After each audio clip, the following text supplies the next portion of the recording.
Nagtimbog ang 42 anyos na babae ng silbihan ng warrant of arrest ng mga operatiba ng Special Operations Unit ng Manila Police District dahil sa kaso nitong theft sa Paco, Manila.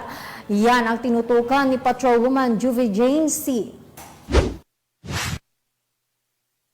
Arestado ng mga operatiba ni Manila Police District Special Operations Unit o DSOU ang isang 42 anyos na babae sa bisa ng warrant of arrest sa kasong theft nang matuntun ito sa Gomez Street, Paco, Maynila.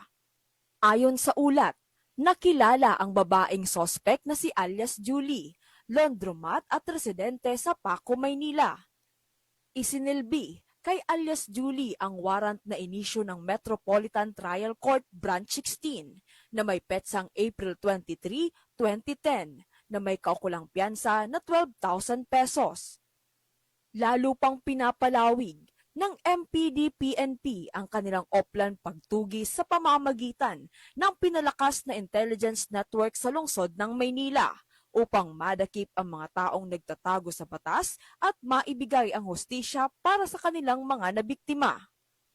Mula dito sa Metro Manila, ako ang iyong PNN correspondent, Patrolwoman Juvie Jane C, alagad ng batas, tagataguyod ng Balitang Pulis. Maraming salamat, Patrolwoman C.